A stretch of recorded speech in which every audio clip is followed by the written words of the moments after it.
L'histoire de la rédemption, chapitre 4. Ce chapitre est basé sur Genèse 3. C'est la deuxième partie. Ève devient la tentatrice.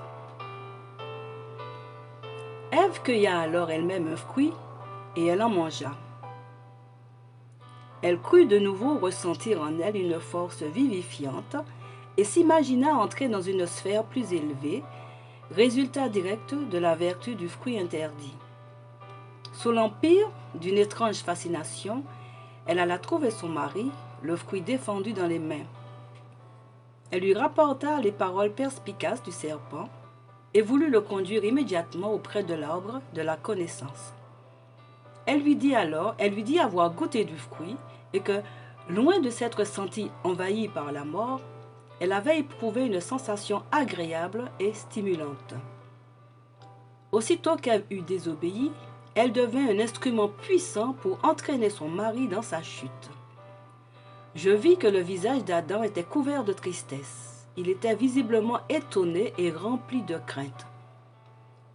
Son esprit était en proie à un terrible combat. Il dit à Ève qu'elle avait certainement eu affaire à l'ennemi contre lequel on les avait mis en garde et qu'elle allait mourir. Mais elle affirma qu'elle ne ressentait aucun malaise, qu'elle éprouvait au contraire une sensation délicieuse et elle l'engagea à manger du fruit. Adam comprit aussitôt que sa femme avait passé outre à la seule défense qui leur avait été imposée pour éprouver leur fidélité et leur amour. Ève insista en disant que le serpent lui avait donné l'assurance qu'il ne mourrait pas. À son avis, ce qu'il avait dit devait être vrai, puisqu'elle ne sentait aucun signe du déplaisir de Dieu, mais plutôt une sensation agréable, comme celle que les anges éprouvaient sans doute.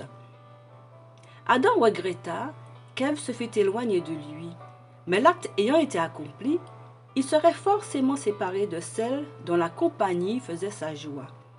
Qu'allait-il devenir maintenant? Ou qu'allait-il advenir maintenant? Son amour pour elle était très grand. Profondément découragé, il décida de partager le sort qui était réservé à sa femme.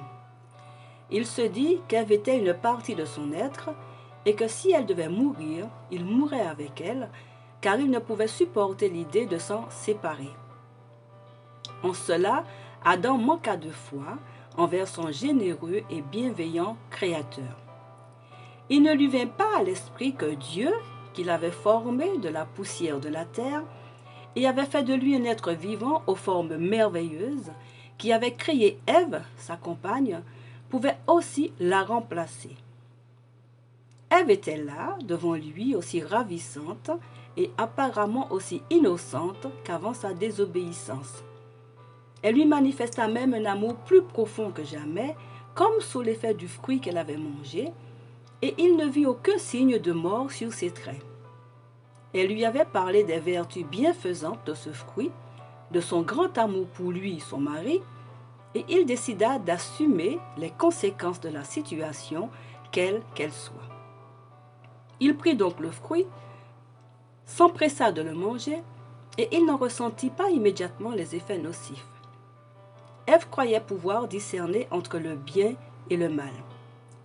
L'espérance trompeuse d'accéder à un niveau plus élevé de connaissance l'avait conduite à penser que le serpent était son ami et qu'il s'intéressait à son bien-être. Si elle avait au préalable consulté son mari et s'il avait rapporté au Créateur les paroles du serpent, ils auraient échappé à cette tentation subtile. Le Seigneur ne voulait pas qu'il s'approche de l'arbre de la connaissance, car il serait par là même exposé au piège de Satan. Dieu savait que s'il ne touchait pas le fruit défendu, il serait parfaitement en sécurité. Le libre arbitre de l'homme. Le Très-Haut avait instruit nos premiers parents au sujet de l'arbre de la connaissance. Ils étaient pleinement informés de la chute de Satan et du danger qu'il courait en prêtant l'oreille à ses suggestions. Cependant, il ne les mit pas dans l'impossibilité de manger du fruit interdit. En tant qu'être libre, Ils pouvaient ou bien croire en sa parole, obéir à ses commandements et vivre, ou bien faire confiance au tentateur, désobéir et périr. Or, tous deux mangèrent du fruit, et la seule grande sagesse qu'ils obtinrent fut la connaissance du péché et un sentiment de culpabilité. Leur vêtement de lumière ne tarda pas à disparaître, et remplis de remords pour avoir perdu ce vêtement divin, ils commencèrent à trembler et essayèrent de couvrir leur nudité. Ainsi, nos premiers parents avaient décidé d'écouter les paroles d'un serpent qui ne leur avait donné aucune preuve de son amour.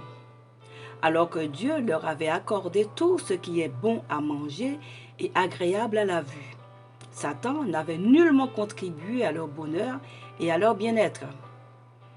Partout les yeux pouvaient contempler l'abondance et la beauté, et cependant, Ève fut trompée par le serpent parce qu'elle avait cru qu'on les avait privés de quelque chose qui pouvait les rendre aussi intelligents que le Très-Haut.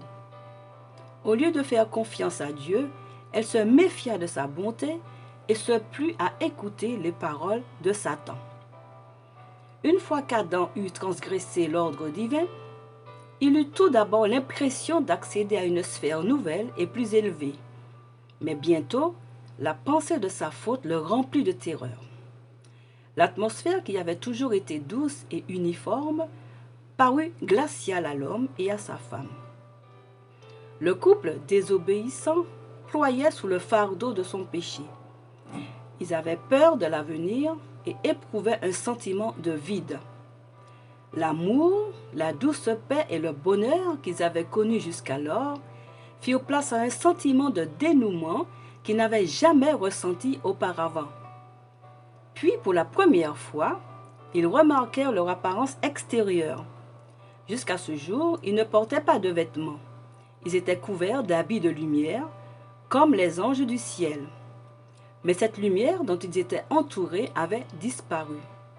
Pour dissiper leur impression de dénouement, ils cherchèrent de quoi se couvrir, car comment oseraient-ils se présenter nus devant Dieu et devant les anges?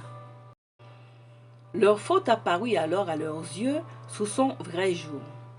Leur transgression du commandement explicite de Dieu prit un relief plus précis. Adam reprocha à Ève la folie dont elle avait fait preuve en s'éloignant de lui et de s'être laissé séduire par le serpent.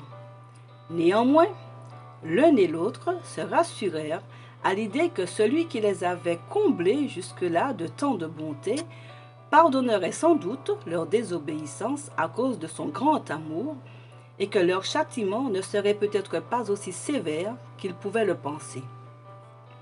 De son côté, Satan se réjouit de son succès. Il avait poussé Ève à manquer de confiance en Dieu, à douter de sa sagesse, à essayer de pénétrer ses desseins. Par elle, il avait provoqué la chute d'Adam qui, par amour pour sa femme, avait désobéi à l'ordre du Créateur et péché avec elle. La nouvelle de la chute de l'homme se répandit à travers le ciel. Toutes les harpes se turent. Les anges ôtèrent leur couronne en signe de tristesse. Tout le ciel fut bouleversé. Les anges furent affligés de voir l'ingratitude inqualifiable de l'homme comparée aux riches bénédictions que le Seigneur lui avait accordées. Un conseil fut réuni pour décider ce qu'il convenait de faire à l'égard des coupables. Les anges craignaient que ceux-ci n'avancent la main, ne mangent du fruit de l'arbre de vie et ne deviennent des pécheurs immortels. Le Seigneur s'adressa à Adam et Ève et leur fit connaître les conséquences de leur désobéissance. À l'approche de la majesté du Très-Haut, ils cherchèrent à se cacher alors qu'auparavant, dans leur innocence et leur sainteté, ils se réjouissaient de pouvoir rencontrer Dieu. Le Seigneur Dieu appela l'homme et lui demanda « Où es-tu » L'homme répondit « Je t'ai entendu dans le jardin. J'ai eu peur, car je suis nu et je me suis caché. » « Qui t'a appris que tu étais nu » demanda le Seigneur Dieu. « Aurais-tu goûté aux fruits que je t'avais défendu de manger ?» Le Seigneur posa cette question, non parce qu'il avait besoin d'être informé, mais pour convaincre le couple de sa culpabilité. qu'est-ce qui vous fait éprouver de la honte et pourquoi avez-vous peur? Si Adam reconnut sa transgression, ce ne fut pas parce qu'il se repentit de sa désobéissance, mais pour en rejeter la responsabilité sur Dieu. C'est la femme que tu m'as donnée pour compagne, c'est elle qui m'a donné ce fruit, et j'en ai mangé. Le Seigneur dit alors à la femme, « Pourquoi as-tu fait cela ?» Elle répondit, « Le serpent m'a trompée et j'ai mangé du fruit. »